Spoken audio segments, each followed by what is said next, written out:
नमस्कार दोस्तों, स्वागत है मेरे चैनल में। आइए शुरू करते हैं आज की क्विज़। तो पहला क्वेश्चन है, खेलो इंडिया यूथ गेम 2024 की मेज़बानी कौन सा राज्य कर रहा है? ऑप्शन ए है Punjab, option B Tamil Nadu, option C Karnataka, option D है महाराष्ट्र। तो इसका करेक्ट आंसर बी है तमिलनाडु। खेलो इंडिया यूथ गेम, शॉर्ट में इसको बोलेंगे KIYG 2024 का छठा संस्करण 19 जनवरी 2024 को शुरू हुआ और 31 जनवरी 2024 को समाप्त होगा। इस वर्ष का KIYG तमिलनाडु राज्य के 4 शहर हैं जो चेन्नई, कोयम्बटूर, मदुरै, त्रिची में आयोजित किया जा रहा है। आइए अगले क्वेश्चन पे आते हैं। क्वेश्चन नंबर 2 है, गणतंत्र दिवस समारोह के हिस्से के रूप में भारत पर्व 2024 कहाँ आयोजित किया जाएगा? ऑप्शन ए है India Gate Delhi, option B Lal Qila Delhi, option C है राजपथ दिल्ली, ऑप्शन डी है फिरोजशाह कोटला दिल्ली। तो दोस्तों इसका करेक्ट आंसर है लाल किला दिल्ली। पर्यटन मंत्रालय, जो हमारा पर्यटन मंत्रालय है, 23 से 31 जनवरी तक दिल्ली के लाल किले के सामने लॉन और ज्ञान पथ पर गणतंत्र दिवस समारोह के हिस्से के रूप में वार्षिक कार्यक्रम, जिसको हम क्या बोलेंगे, भारत पर्व 2024 का आयोजन कर रहा है। आइए अगले क्वेश्चन पे आते हैं।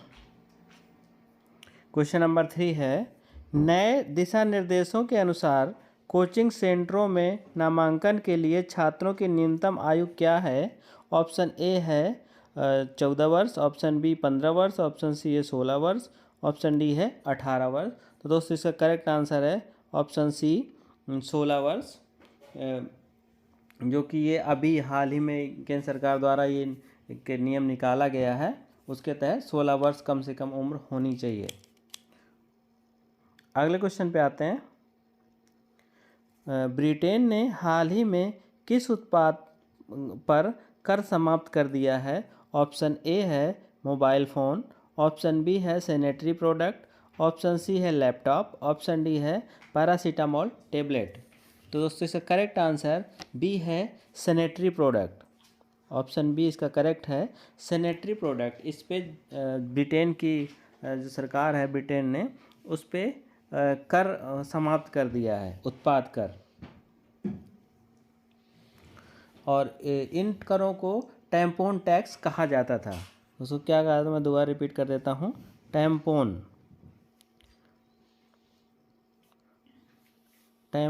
टैक्स ये कहा जाता था इसको, जो कर अभी समाप्त किया गया है ब्रिटेन की सरकार द्वारा।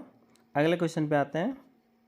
क्वेश्चन नंबर 5 है, हाल ही में किस प्रसिद्ध कॉमिक की एक ड्राइंग ने इतिहास की सबसे महंगी कॉमिक बुक आर्ट का रिकॉर्ड बनाया है? ऑप्शन ए है Harry Potter, option B Popeye, option C है Tom and Jerry, option D है टिन टिन। तो दोस्तों इसका करेक्ट आंसर है डी, यानी कि टिन टिन। ये जो कॉमिक है इसने सबसे महंगी कॉमिक बुक आर्ट सबसे महंगी कॉमिक बुक आर्ट का रिकॉर्ड बनाया है। और ये बेल्जियम के कलाकार हेर्ज, मैं इस पर लिख देता हूँ, हेर्ज द्वारा बनाई गई एक टिन ड्राइंग की, जो कि हाल ही में पेरिस फ्रांस में 2.6 मिलियन यानी कि लगभग $3.1 मिलियन में बेची गई है। अगले क्वेश्चन पे आते हैं। क्वेश्चन नंबर 6 है, WHO और उनके सहयोगियों यानी कि यूनिसेफ है और GAVI द्वारा प्रस्तावित इम्यूनाइजेशन एजेंडा यानी कि टीकाकरण एजेंडा का लक्ष्य कब तक 50 मिलियन लोगों की जान बचाना है? तो ऑप्शन ए है 2022, ऑप्शन बी 2025, ऑप्शन सी है 2030, ऑप्शन डी है 2040। तो उसका करेक्ट आंसर है सी 2030 तक।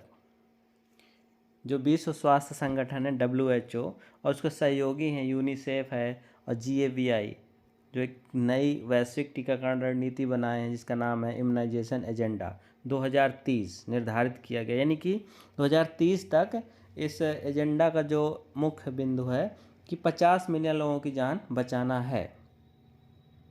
और इसमें से जो गरीब देशों के 75% बच्चों का इसमें शामिल है। अब आते हैं अगले क्वेश्चन पे, क्वेश्चन नंबर 7। हाल ही में संयुक्त राष्ट्र सुरक्षा परिषद ने किस देश में संघर्ष विराम समझौते को लागू करने पर सहमति व्यक्त की है? Option A Libya, option B Mexico, option C Sudan, option D है इजराइल। तो उसका करेक्ट आंसर है ए, करेक्ट आंसर है लीबिया। जो संयुक्त राष्ट्र सुरक्षा परिषद है, लीबिया में 6 महीने पुराने युद्ध विराम समझौते को लागू करने का फैसला किया है। लीबिया पिछले कुछ वर्षों से राजनीतिक संकट में रहा है। 2011 में तानाशाह मुअम्मर गद्दाफी को हटाने के बाद लीबिया 10 साल की राजनीतिक अराजकता के बाद दिसंबर चुनाव की ओर बढ़ रहा है। अगले क्वेश्चन पे आते हैं। शेर बहादुर देउबा ने किस देश के प्रधानमंत्री के रूप में शपथ ली है? ऑप्शन ए है Sri Lanka, option B Afghanistan, option C Bhutan और ऑप्शन डी है नेपाल। तो उससे इसका करेक्ट आंसर डी है नेपाल। नेपाल के कांग्रेस अध्यक्ष हैं शेर बहादुर देउबा, जो हाल ही में नेपाल के प्रधानमंत्री के रूप में शपथ ली है। राष्ट्रपति विद्या देवी भंडारी जो नेपाल की राष्ट्रपति हैं, उन्होंने प्रधानमंत्री के रूप में नियुक्त किया था इनको।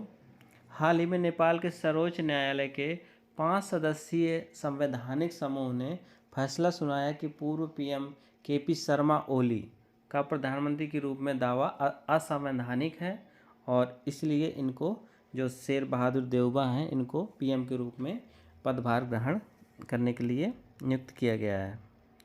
अगले क्वेश्चन पे आते हैं, क्वेश्चन नंबर 9। भारतीय निर्यात आयात बैंक यानी कि एग्जिम बैंक ने रक्षा वस्तुओं की खरीद के लिए किस देश को $100 मिलियन का आसान ऋण प्रदान किया है? ऑप्शन ए है Maldives, option B Thailand, option C Mauritius, option D है मोरक्को। तो दोस्तों इसका करेक्ट आंसर है मॉरिशस, ऑप्शन सी करेक्ट है। अब आते हैं अगले क्वेश्चन पे, क्वेश्चन नंबर 10। भारत ने हाल ही में किस देश के साथ नवाचार दिवस मनाया?